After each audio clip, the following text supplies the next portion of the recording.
At the end of the 19th and beginning of the 20th centuries, football ceased to be merely a pastime practiced in English schools and transformed into a true international passion. Ships crossed the oceans carrying merchants, workers, and students, and along with them traveled a leather ball and a set of simple rules that conquered every place it passed through. In a few years, the sport was already being played in Europe and South America, attracting ever larger crowds. International matches began to awaken a new feeling. When one national team faced another, it wasn't just 11 players on the field. Each team carried the colors, the dreams, and the pride of an entire nation. Football became a universal language, capable of uniting people from different cultures through the emotion of a goal. At that time, the biggest football tournament was the Olympic Games. However, many leaders believed that the sport deserved something bigger, an exclusive competition organized especially for national teams. The idea seemed audacious. How to bring together teams from such distant countries. How to get players to cross oceans to compete in a championship that didn't even exist yet. Among those who believed in this dream was the Frenchman Jules Rimet. A visionary and passionate about football, he saw the sport as a tool for uniting peoples. In an era marked by conflicts and political divisions, Rimet believed that football could bring nations closer together and create an event capable of inspiring millions of people. Unbeknownst to them, the world was about to witness the birth of one of the greatest sporting celebrations in history. In 1904, representatives from several European countries founded FIFA. The goal was to organize and develop football on a global scale.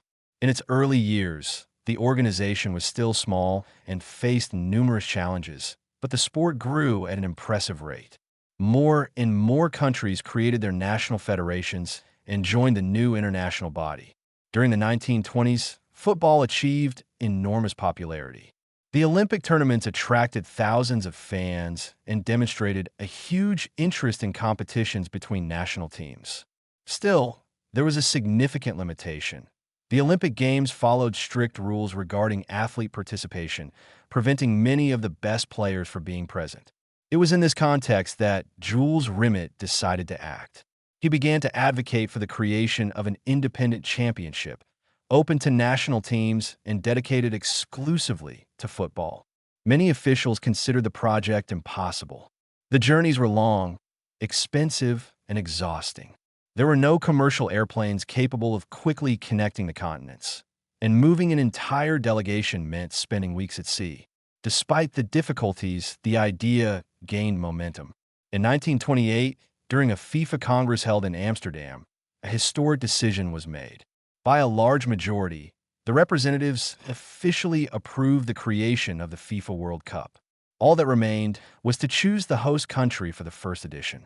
Several countries showed interest, but one nation in particular seemed to meet all the necessary conditions. It was a small South American country experiencing a period of economic prosperity and had become a world reference on the field. The fate of the first World Cup was about to be decided. The choice of host country fell to Uruguay. The decision was not accidental. The country was celebrating the centenary of its independence and was experiencing a moment of enormous sporting prestige. Its national team had won gold medals at the 1924 and 1928 Olympic Games and was considered the strongest in the world. Furthermore, the Uruguayan government offered conditions that no other candidate could match. It pledged to build a large stadium, host the foreign delegations, and even pay for the travel and accommodation expenses of the participating teams. It was an extremely generous and practically irresistible offer. Even so, organizing the tournament proved to be a gigantic task. Europe was still recovering from the economic consequences of the First World War, and crossing the Atlantic Ocean was a real adventure. Delegations had to embark on ships and face journeys that lasted weeks. Because of these difficulties, many European teams decided not to participate. Some officials believed the distance was excessive. Others feared the costs and the physical strain on the players. For a time, there was even a fear that the first World Cup would take place with very few teams. In the end, only 13 teams confirmed their participation, 7 from South America, 4 from Europe, and 2 from North America. Although the number seems small compared to current standards, that group of countries carried an enormous responsibility. They were about to participate in something completely new without imagining that they were writing the first pages of a tradition that, decades later, will be followed by billions of people on every continent. In July 1930, the city of Montevideo became the center of the football world. Fans packed the streets, squares, and cafes to watch the games of the first World Cup in history. There was an atmosphere of curiosity and enchantment.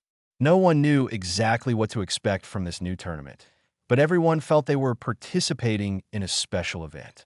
The matches were played in an atmosphere of intense emotion. Each victory sparked celebrations, each defeat brought tears, and the competition revealed the enormous power of football to mobilize crowds. The tournament made it clear that the sport had already transcended the boundaries of entertainment and was transforming into a cultural and social phenomenon. The big decision pitted two South American powerhouses against each other, Uruguay and Argentina. More than 90,000 people attended the stadium to witness the outcome of that historic chapter. Argentina took the lead, but the home team rallied in front of their fans and won 4-2.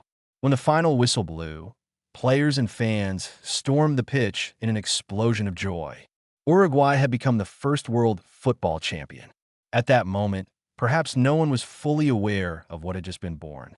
The first World Cup had been more than just a sporting tournament. It inaugurated a tradition capable of bringing entire countries to a standstill, creating heroes, immortalizing unforgettable moments, and uniting billions of people through the same passion.